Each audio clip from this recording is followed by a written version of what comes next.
Greetings, beloved Princeton United Methodist Church community. It's Pastor Jenny here, and I'm reading today from Acts chapter 17, part of verses 18 and 19. Paul was telling the good news about Jesus and the resurrection. So the Athenians took him and brought him to the Areopagus and asked him, "May we know what this new teaching is that you are presenting?" This is the word of life. Thanks be to God.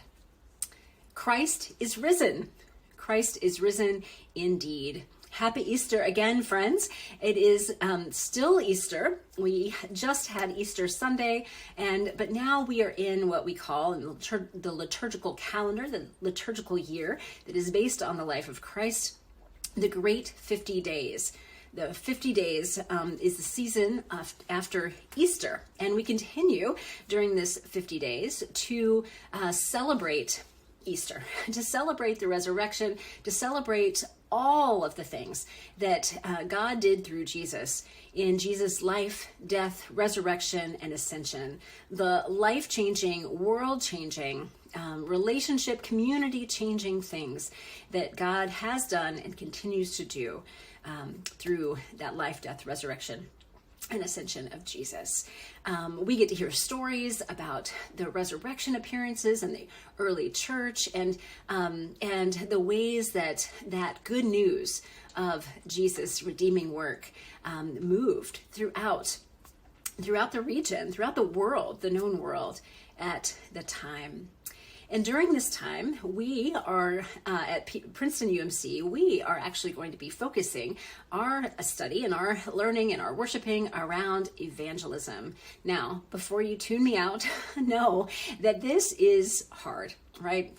Our sermon title this week is actually the E word, because for so many of us, this is hard. And this is a word and a topic that many of us are very wary of, and for a lot of really good reason. In fact, let me share a little bit of my own story with you. I grew up in the United Methodist Church, but I grew up in the Bible Belt during a time when there was still a lot of religiosity, a lot of sense that many people, even in a large city, were kind of had rhythms around church and around the practices of faith, particularly the Christian practice of faith. I grew up in a time where there were still blue laws, meaning that lots of businesses were closed. You couldn't do a lot of things on Sundays. There was a sense in Fort Worth, Texas, in the 70s and 80s that there was an expectation that people were connected to a church somehow, even if they weren't every week attenders. There was a connection that people and their families had to some church somewhere around, and truly, I knew very few people who didn't have some kind of connection there. I also grew up in a time, again, I was United Methodist, but I was surrounded with kind of conversation and dialogue around things. I was often asked questions like, "Are you saved?" And "Are you going to heaven or hell?" Or lots of invitations to church were going back and forth. And sometimes it was all very lovely and lots of fun, and we could share our youth group activities and things together. But sometimes it felt like there was a lot of pressure, and I was supposed to know very specific things and say very specific things.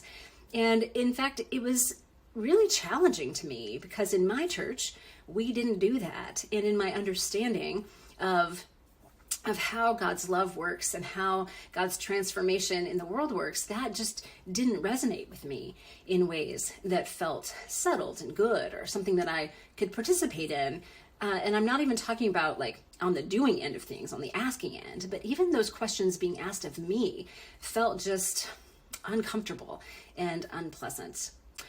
As I left that place, I remained in the Bible Belt as I went to seminary, but I had some different experiences, some different opportunities to reflect on what evangelism is. I can't say they all helped me figure it all out or come to some good conclusion. In fact, I've spent many years in the interim trying to continuing to try to sort it out, to figure out how and why we should be about this thing called evangelism, trying to put together both my experiences that were not so good around this, and truly there have been many worse. Like, I had pretty moderate kinds of experiences around a type of evangelism that was not resonant with me. Many people have had far more difficult and painful and even traumatic experiences with that.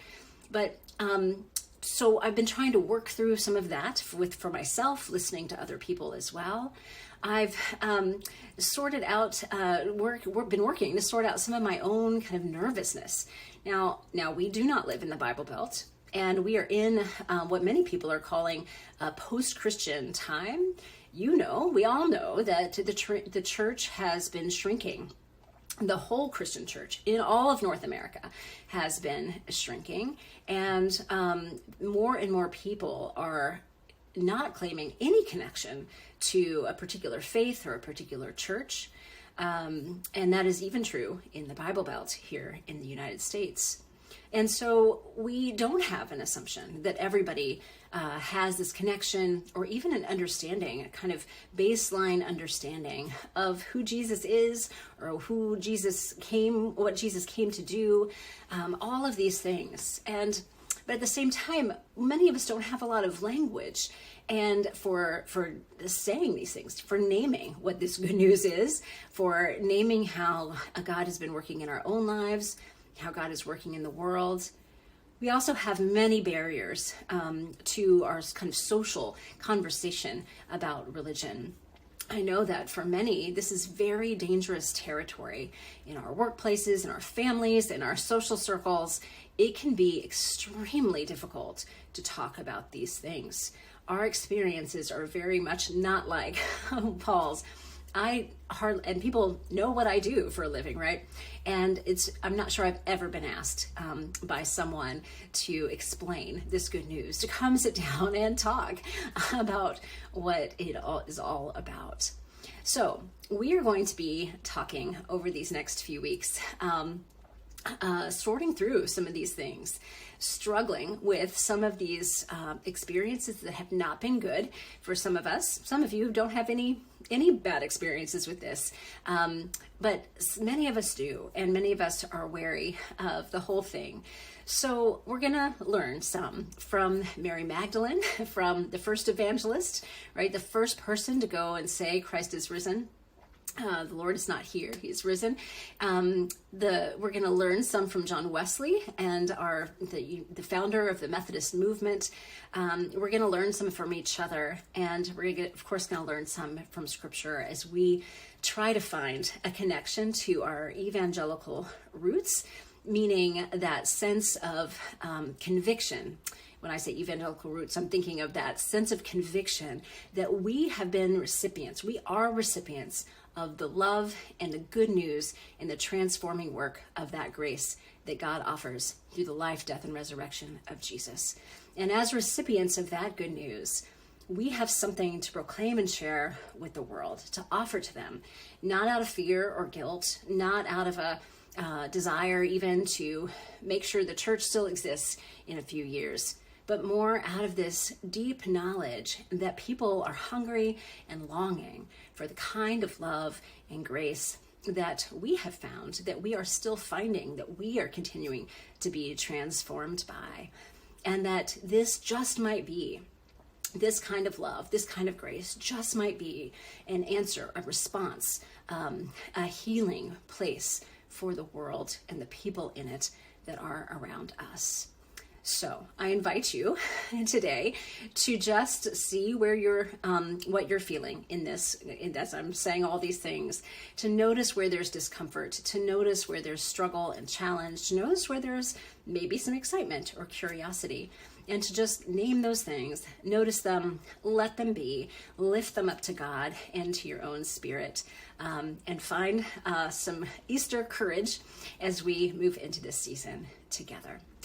Friends, this Sunday we'll gather for communion, and Nikki Hamilton's actually preaching. I'll be there in worship as well to continue to celebrate Easter. Know that a new seasonal group starts this Sunday before church, and we would love to have you at that as well. We also have a welcome party, a newcomers group that starts after church this coming Sunday. So if you know somebody that is maybe wondering more about the church, our church in particular, and what it might be for them to be part of it, then this is a great opportunity for you to invite them. Know that you are enough because God is enough. You are created for joy. You are created for the fullness of life that is offered to us in the life, death, and resurrection of Jesus. I will see you soon.